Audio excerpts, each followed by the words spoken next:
Choix 98.1. Radio X. À 8h16, est-ce que c'est Michel Morin?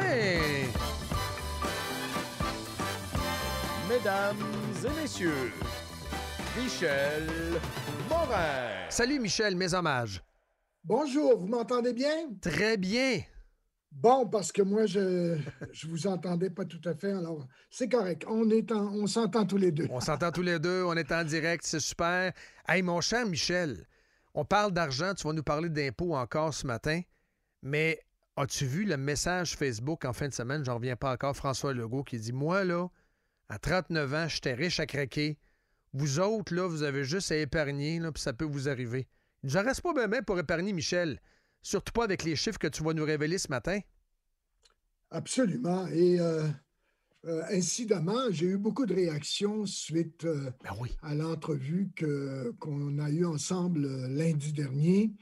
Et mon site avait un problème, c'était pas public, mais là, il est full public.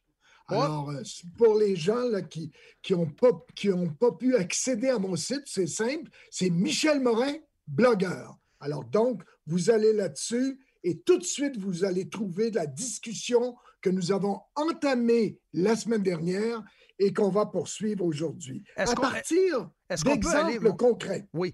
Michel, sur Google, il y a des gens qui se posent la question, morinmichel.info, est-ce que c'est correct?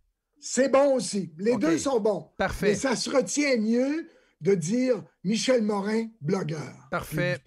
C'est le premier qui sort. Bon. Correct. Alors, donc, on a eu des budgets en Ontario, au Québec, mais personne ne parle vraiment, on est en pandémie naturellement, des dépenses. Et on a des chiffres, les gens quittent le Québec parce que la compétitivité fiscale n'est plus là. Il y a des gens qui quittent l'Alberta et pour la Colombie-Britannique également, mais les 30 000 là, qui quittent le Québec, là, ils quittent principalement en Ontario. Donc, moi, cette question-là m'a toujours interpellé. Je me souviens, comme reporter à Radio-Canada, avant même d'aller à Paris, j'ai fait des reportages pour comparer les impôts au Québec et les impôts en Ontario. Alors, ce matin, je voudrais vous dire que, écoutez, on est voisins de l'Ontario. On est à 1 heure de route, pour ce qui est de Montréal, de la frontière ontarienne.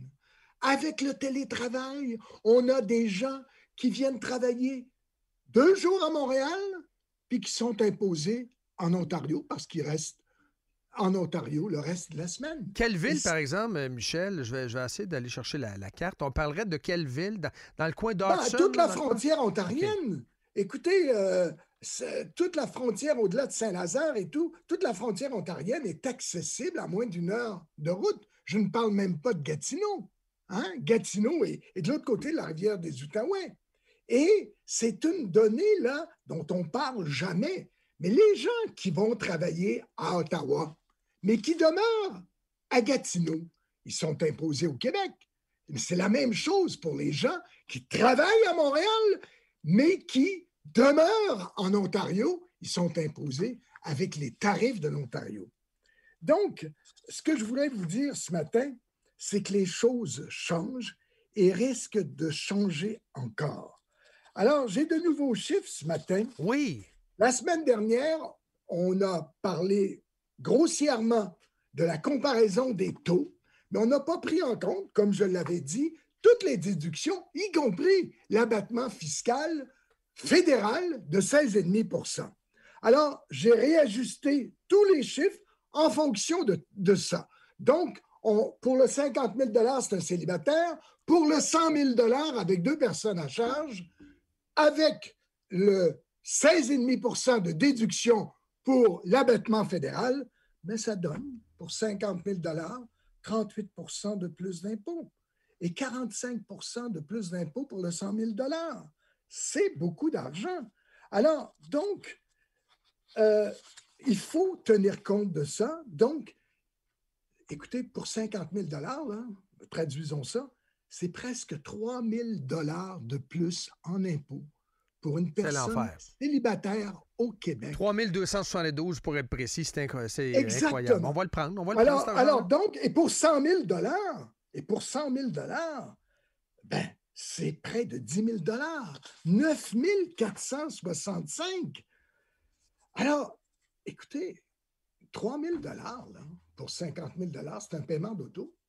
Puis 10 000 pour une personne avec 2 personnes à charge, avec l'abattement fiscal, et avant les autres déductions, écoutez, c'est un paiement hypothécaire. Exactement. C'est ça les données fondamentales. Personne ne parle de ça. Personne ne parle de ça. Écoutez, moi, sur mon blog, là, à la fin, j'ai mis certaines références, certains articles. On n'en trouve pas de comparaison entre l'Ontario et le Québec, là, très détaillée. Et, comme vous me l'aviez demandé, avec des exemples concrets. Maintenant, on regarde les impôts payés par les Québécois, et c'est ça dont je ne vous ai pas parlé la semaine passée, et des Ontariens, à partir des comptes publics. Et les références sont sur mon blog. Vous pouvez faire la division vous-même. Alors, donc, au Québec, il y a 33 milliards d'impôts pour 4,1 millions de travailleurs. En Ontario, c'est 7 millions de travailleurs, 7,1 millions, pour 37 milliards d'impôts. Savez-vous quelle est si on fait la division? Ça fait 8 141 d'impôts en moyenne pour les travailleurs au Québec à partir des comptes publics contre 5 320 On est toujours dans l'horizon de 3 000 en moyenne. Là, les gens qui gagnent plus, qui sont au-dessus de la moyenne, évidemment, c'est beaucoup plus. Donc, ça commence à faire beaucoup d'argent. Et si on veut traduire ça, 5 000 par rapport à 8 000, c'est 53 de plus d'impôts au Québec. C'est aussi simple que ça. À partir là, des comptes publics. Alors, moi, je trouve ces chiffres-là épouvantables. Retenez ce chiffre-là, 53 Et la semaine dernière, on a eu 2 budgets. Le budget du Québec, le budget de l'Ontario. Dépenses en Ontario, 190 milliards. Dépenses au Québec, 125 milliards. Alors, faisons le même calcul. Ça veut dire 3 565, je répète, 3 565 $ de dépenses de plus au Québec par travailleur. Alors, ça équivaut, savez-vous à quoi ça? Si on multiplie par le nombre de travailleurs au Québec, ça équivaut à 4,7 milliards. 4,7 milliards, c'est l'équivalent du déficit provincial. Autrement dit, si on dépensait au même niveau que les Ontariens en moyenne, il n'y aurait plus de déficit. Écoutez, moi, j'ai eu mon premier permis de conduire en Ontario en 1970, où je demeurais. Ah, ça ne coûtait rien. J'ai vécu par la suite, quand j'étais commissaire au CRTC, à Ottawa. Je n'ai jamais vu qu'on manquait de services en Ontario. Là, les gens vont dire, Michel... Qu'est-ce que c'est la formule en Ontario? Les CPE, c'est accessible. Les universités sont plus accessibles au Québec. Les CPE, c'est plus accessible au Québec. C'est ça qu'on va te dire. C'est que ce sont des choix de société. Eux autres, les défenseurs du modèle, vont te dire ça, Michel. Absolument. Alors donc, mais ça commence à coûter cher. Les choix de société, personne ne m'a consulté. Pour 100 000 c'est un paiement hypothécaire. Pour 50 000 c'est un paiement sur un auto. Alors, ça commence à faire beaucoup d'argent, beaucoup d'argent. Maintenant, je regarde nos bien-pensants.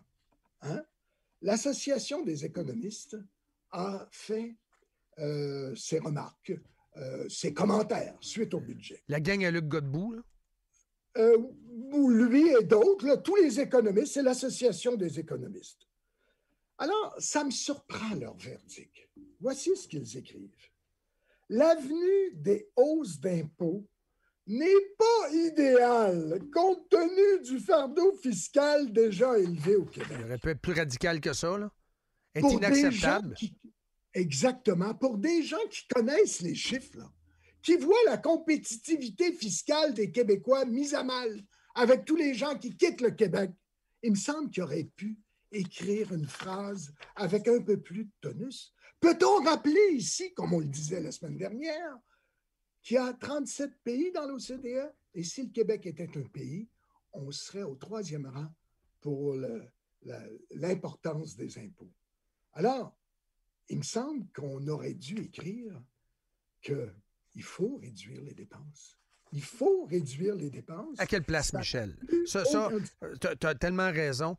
Moi, ce qui m'a le plus effrayé, puis je veux t'entendre là-dessus, je vais revenir au budget québécois, le déficit structurel, c'est-à-dire le déficit, si on enlève les programmes temporaires, autrement dit, le déficit récurrent qui est issu des dépenses fixes du gouvernement.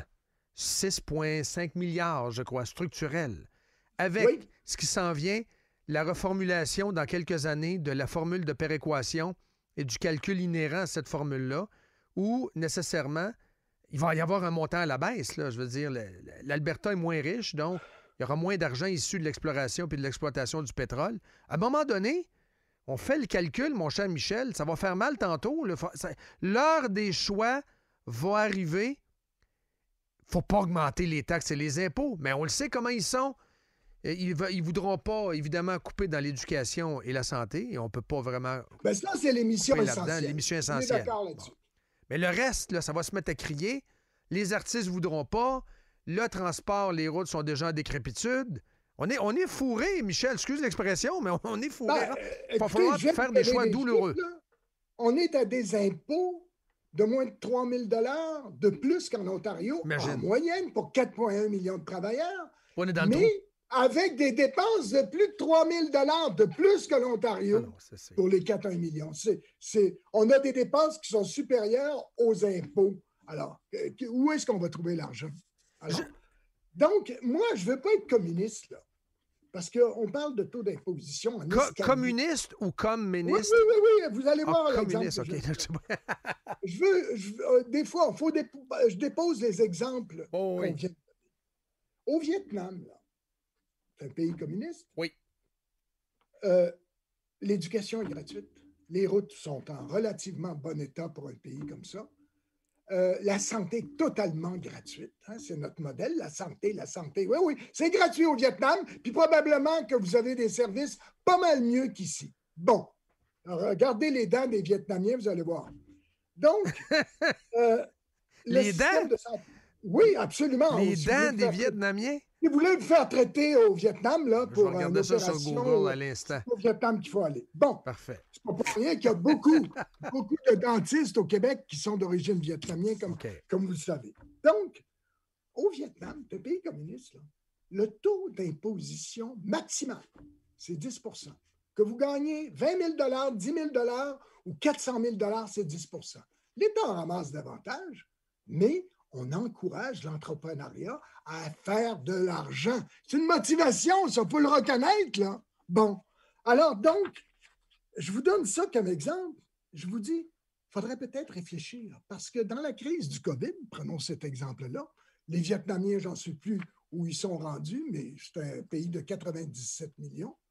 Ils ont à peu près une trentaine de morts, si on une trentaine de morts. Hein? Ils ont porté des masques dès le début. Ils faisaient des tests, eux autres, dès le début. Il y avait des thermomètres sur la rue, là, pour les étrangers notamment. Là. Ils les testaient, ils les mesuraient. Il y avait, comment dirais-je, la recette pour se battre contre le COVID. Tout à coup qu'ils l'auraient pour la fiscalité. Donc, ce matin, là, je veux terminer là-dessus. Les gens qui gagnent 200 000 $ puis 300 000 $, ils ont beaucoup de moyens à leur disposition. Mais les gens qui gagnent 50 000 $, 100 000 $ avec des personnes à charge, ben, ils sont dans la cage aux homards du Québec. Hein? Ils sont dans la cage aux homards du Québec. Et je pense que si on veut le bien du Québec, en taxant toujours davantage nos voisins, je ne pense pas que ce soit le modèle de l'avenir. Alors, ce n'est pas pour rien que le gouvernement subventionne tout, là. Les entreprises. C'est parce que les modèles d'affaires ne fonctionnent plus au Québec. Les dépenses, c'est jamais populaire. Mais il va falloir s'y arrêter un jour. Ne blâmons pas ceux qui quittent le Québec pour leur avenir et ceux de leurs enfants. Il y en a, comme on le disait au début, 30 000 par année. On peut se fermer les yeux, Dominique. Par année. Oui, on peut se fermer les yeux, mais pour combien de temps encore? C'est ma conclusion ce matin, mon cher. 35 morts, le COVID au Vietnam. Ben, c'est ça. 35 morts. C'est Oui, incroyable. exactement. Pour près de 100 millions d'habitants. Puis on regarde pas ça. On n'a pas envoyé des journalistes là, au Québec là, pour voir comment les pays d'Asie s'étaient démêlés avec le COVID. Pourtant, c'est un véritable succès en Asie. Mais on continue de penser qu'on a les recettes. On les a pas, les recettes. On les a pas eues depuis le début. On recommencera pas à donner l'énumération des erreurs, des fautes du gouvernement Legault et de la santé publique au Québec. Merci, Michel. Bonne semaine. Bonne semaine. Très bon, Michel Morin. Wow. C'est juste parfait. C'est juste parfait. Hey, le déficit migratoire à l'intérieur du pays, du Québec, c'est dramatique. Là. Ouais. Ça, c'est le sujet. Là. Mais c'était ça demander. L'exode de cerveau et l'exode de mains puis de bras. Les gens qui décident d'aller vivre à l'extérieur parce qu'ils en ont assez du Québec. Ben moi, j'écoutais Michel, puis je me disais, mais c'est sûr que rester à Gatineau, je resterais pas à Gatineau. Voyons. Moi, j'ai resté là 2 ans, mais c'est sûr que j'avais pas de maison. Là. Mais tu penses pour le long terme, ta maison coûte plus cher en Ontario. C'est un exercice qu'il faut que tu fasses. Mettons que tu as une maison, il faut que tu fasses le calcul. Ouais, mais Puis que tu regardes la capacité de vendre la maison, tu vas vendre plus cher nécessairement, tu as une capacité d'enrichissement à l'autre bord. Je Mais le comprends, train mais- de vie, c'est pas pareil. Là. tu sais, le C'est locataire... tellement gagnant à la fin du mois. Là. Le locataire à Ottawa, Mm. qui est imposé pour 3000 pièces de moins. Oh oui. Ah, c'est une roue, là. C'est un enchaînement. Non, oui.